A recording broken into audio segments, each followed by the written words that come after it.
पाकिस्तान और ईरान के बीच का तनाव बढ़ता ही जा रहा है। ईरान द्वारा की गई एयर स्ट्राइक के एक दिन बाद ही पाकिस्तान सेना ने ईरान पर हमला किया।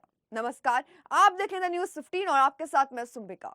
पाकिस्तान के बलूचिस्तान प्रांत में ईरान ने मंगलवार की रात बलूच आतंकी संगठन जैश अल अदल के 2 ठिकानों पर मिसाइलें दागी, जिसके बाद पाकिस्तान ने ईरान में आतंकवादी संगठनों पर हमले किए हैं। ईरान के मिसाइल और ड्रोन हमले से पाकिस्तान बौखला गया था, जिसके बाद उसकी ओर से यह कदम उठाया गया। आपको बता दें कि पाकिस्तान ने ईरान से अपने राजदूत यानी कि एम्बेसडर को वापस बुला लिया था। वहीं दूसरी ओर ईरानी मिसाइल पावर से डरे अमेरिका ने सीरिया में अपने सैन्य ठिकाने खाली करने शुरू कर दिए हैं। ईरानी मिसाइल और ईरान के समर्थन से चलने वाले प्रॉक्सी संगठन अमेरिका और अरब में अमेरिकी हितों के लिए सबसे बड़ा खतरा बन गए हैं। इस वक्त पाकिस्तान के सपोर्ट में अमेरिका सबसे आगे दिख रहा है, क्योंकि ईरान ने पाकिस्तान, इराक और सीरिया पर मिसाइल हमले अमेरिका को सीधी चुनौती है। इस लड़ाई से जहां इन दोनों देशों में तनाव बढ़ गया है, वहीं अमेरिका और पश्चिम देशों में इसके लिए खुशी जताने वाली बात बताई जा रही है। अमेरिका, इजराइल और उसके दूसरे सहयोगी लगातार ये कह रहे हैं कि ईरान कई आतंकी गुटों को पाल रहा है। अमेरिका का कहना है कि गाजा में हमास, लेबनान में हिजबुल्लाह और यमन में हूतियों को संरक्षण ईरान ही दे रहा है। ये तीनों ही गुट अमेरिका के लिए लगातार मुसीबतें बन चुकी हैं। वहीं खास तौर पर ये गाजा युद्ध के बाद इन गुटों ने लगातार अमेरिका और इजराइल के खिलाफ मोर्चा खोला है। इन गुटों के ठिकानों पर अमेरिका और सहयोगियों ने हमला भी किए हैं, लेकिन ईरान के साथ वह सीधे टकराव से बचते दिखे हैं। अब जबकि ईरान में पाकिस्तान ने हमला किया है, तो अमेरिका को भी ऐसा करने का हौसला मिल सकता है। अमेरिका का भी ईरान में कई आतंकी गुटों के बसे होने का दावा है। वहीं दूसरी ओर अमेरिका, इजराइल, ब्रिटेन इस बात से भी खुश होंगे कि ईरान एक और मोर्चे पर उलझ गया है। ईरान की पाकिस्तान से तनातनी रहेगी तो वह यमन और दूसरी जगहों पर अमेरिका से लड़ रही मिलिशिया को मदद पहुंचा पाएगा। वहीं काफी दर्शकों के मन में ये सवाल आ रहा होगा कि आखिर ईरान के हमले की वजह क्या है। तो बता दें कि ईरान पिछले 2 दिनों से दूसरे देशों में अटैक कर रहा है।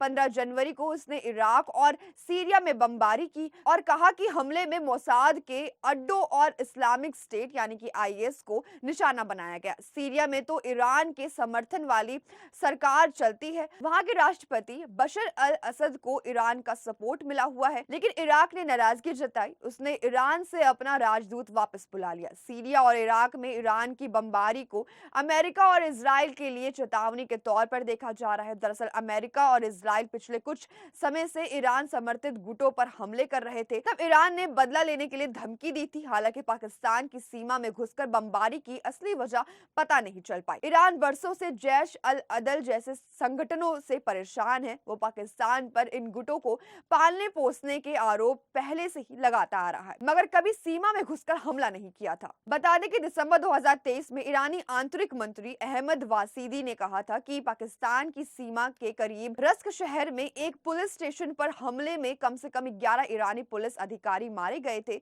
एएफपी की रिपोर्ट के अनुसार उस हमले का दावा था कि जैश अल अदल ने अपने टेलीग्राम चैनल पर पोस्ट किए गए संक्षिप्त बयान में किया था। इससे पहले पिछले साल 23 जुलाई को जैश अल अदल द्वारा किए गए हमले में सीमाई इलाकों में गश्त के दौरान 4 ईरानी पुलिसकर्मी मारे गए थे। अमेरिकी राष्ट्रपति खुफिया निदेशक के कार्यालय के अनुसार जैश अल अदल सिस्तान बलूचिस्तान में सबसे सक्रिय और प्रभावशाली सुन्नी आतंकवादी समूह है। जैश अल अदल एक सुन्नी इस्लामी संगठन है। ये ईरान में आत्मघाती धमाकों, किडनैपिंग, हत्या जैसे संगीन अपराधों में शामिल रहा है। अमेरिका के डायरेक्टर ऑफ नेशनल इंटेलिजेंस यानी कि डीएनआई की वेबसाइट पर छपी जानकारी के मुताबिक इस गुट की शुरुआत 2002 या 2003 में हुई थी। जुंदल्ला के नाम से संस्थापक अब्दुल मलिक रिगी था। उसके विरोध का मकसद था ईरान से आजादी। 2010 में रिगी पकड़ा गया, उसको मौत की सजा मिली। रिगी की मौत के बाद जुंदल्ला अलग अलग गुटों में बंट गया। इसमें से सबसे पावरफुल गुट बना जैश अल अदल। अभी इसका लीडर अब्दुल रहमान मुल्लाजादे उर्फ सलाहुद्दीन फारूकी है। ईरान का दावा है कि इस गुट को अमेरिका, इजराइल, सऊदी अरब और यूएई से पैसा मिलता है। दिलचस्प ये है कि ईरान के साथ साथ अमेरिका ने भी जैश अल अदल को आतंकवादी संगठन घोषित किया हुआ है। तो आज की हमारी जानकारी में बस इतना ही। अब इस पर आपकी क्या राय है हमें कमेंट सेक्शन में जरूर बताएं। इसी के साथ देखते रहिए द न्यूज़ 15। वीडियो को लाइक, चैनल को सब्सक्राइब करना बिल्कुल मत भूलिएगा।